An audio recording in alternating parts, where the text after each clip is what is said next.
All right, everyone, this is something that the independent commentary community has been talking about now for years, but the legacy media, by and large, has ignored the issue, mainly because if you look at the 2016 election, there were two people running for the presidency, and once the primaries were over, they were both in their early 70s.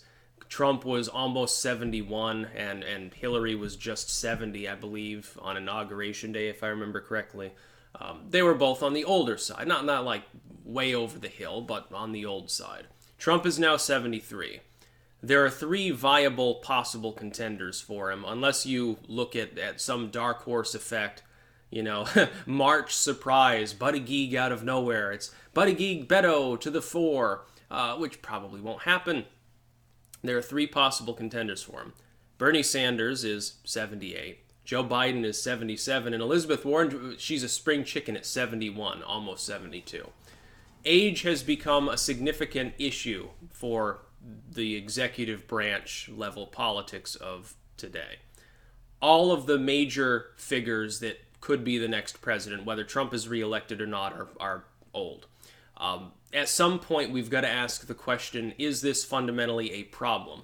I would think it would be a problem even within party. Look, if I'm a Democrat, I kind of want the candidate with the incumbent advantage to run again because it gives them the incumbent advantage. If I elect Bernie Sanders, do I believe that he, who will be 79 if he takes office, do I believe that an 83-year-old man is going to be able to wage a successful re-election bid? No, I don't believe that. I think there's almost no chance that he would be able to wage that. Because if you look, even if a person lives to be in their mid-80s, do they have the energy that they had even when they were 70? Certainly not the same as when they were in their 50s or their 60s. That's a decent age, but most people in their 50s and 60s, they can still get around, they don't have dementia and stuff. Once you get into the 70s, you're like, a little bit less energetic usually. Once you get to the 80s, though, it doesn't matter how good your constitution is. It doesn't matter how healthy you've been throughout your life. You're simply not going to be as well off as you were 20 years before. We've got to admit to our own mortality here, so to speak. Joe Biden, 77 now would be 78. Do I think that an 82-year-old man can reasonably stump around for re-election? No, I do not. And no offense to any of my octogenarian subscribers, all 10 of you, but would you want to have to jump around 6 days a week, flying from city to city to go give hour-long speeches and then 2-hour-long gala dinners with Goldman Sachs and have that schedule for months and months at a time with very little break in between stops? Would you really want to do that? Donald Trump is 73 years old. He's almost geriatric. 75 is usually the cutoff for elderly as a terminology. Some people are like, well, you're in your 70s, you're elderly. No, technically it's 75. You get to the point where, for the most part, people grind it down at that point. If I make it to 75, do I expect to be as energetic as I am now? No. I feel better than I did in my 20s, but when I'm 75, I don't expect to feel, well, many, many times better. Wow. Each decade, I feel more ambitious and more driven and energetic. When I'm 75, I'll be fucking invincible. I wish that were the way that it happened, but it's not. Trump, 73. Do I think that he can run for re-election? Yes, because he's in his mid-70s. And then Warren, of course, she's a few years younger, so she'd be in the same boat. By the way, Elizabeth Warren would be a couple of years older than Trump at the same point in Inauguration Day. That could be a problem. Because do I think that somebody who's 76 can run for re-election? Yes, but it's getting up there. It's past that 75-year threshold. Trump is the only one of these people who's just under it, and just barely at that point. CNN now coming out and admitting that age is now an issue. Now, they've given Barry a link in the description, archived, of course. They've got a 5-point list of political developments. Oh, here are things to watch over the next month or whatever. Number 5, of course, is the age debate. I would think that when one frontrunner just had a heart attack and had to delay their campaigning for 3 days and suspend their first major ad buy in one of the first fucking states to vote, and another one has eye bleeds and obvious cognitive difficulties, and the incumbent running for re-election is going to turn 74, and the youngest of the front-running people that could be against him is almost 72, I would think this should be number 1 on that bulleted list. Age is the issue right now. There is nobody else within striking distance. The top three Dems in the field, who are by far and away largely way ahead of Kamala and Buttigieg, who round out sort of that second tier, they are way ahead of them, and they're all in their 70s. In Sanders and Biden's case, in their late 70s. This matters. I'm sorry, but there's no other way to put it. When you get to that age, cognitive decline kicks in. There aren't that many world leaders, especially not legitimate world leaders, who are at that age. Most of them tend to be in their 50s and 60s. There's a reason for that. You've gotten to the point where you've got life experience. If you've been in politics, you've got political experience usually by the time you're in your 50s, 60s. You've had a couple of Senate runs. Maybe you've been a vice president or a governor or something. You've got some experience in life. You managed a business. You raised a couple kids. They're adults or young adults or something now. And now you've moved on. You're running for the presidency or something in some country. That makes sense. That timeline is sane.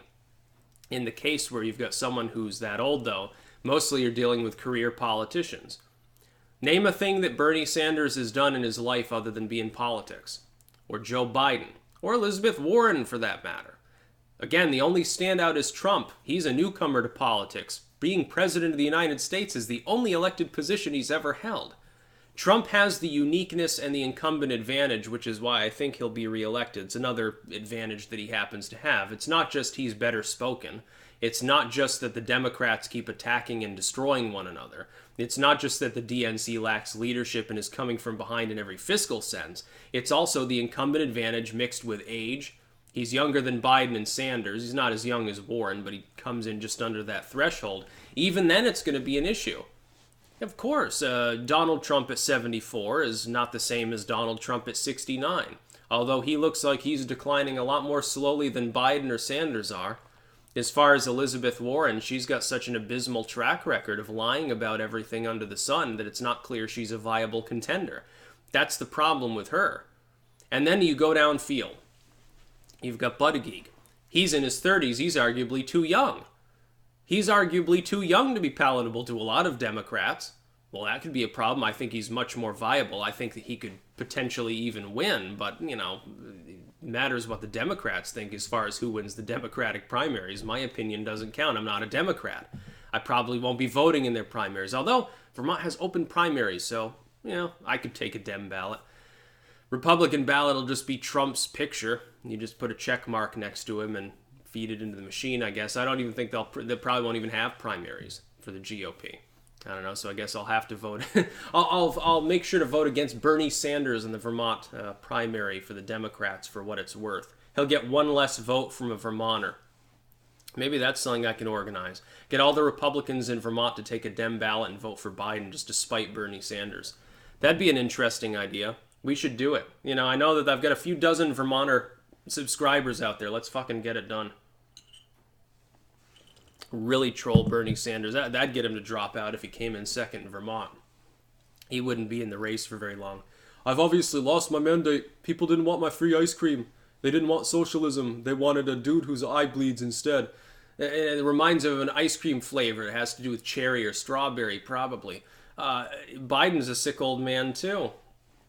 I'm looking at this field. And then you've got Kamala Harris rounding out the top 5. She's at the appropriate age. She's in her mid-50s. That would be perfect.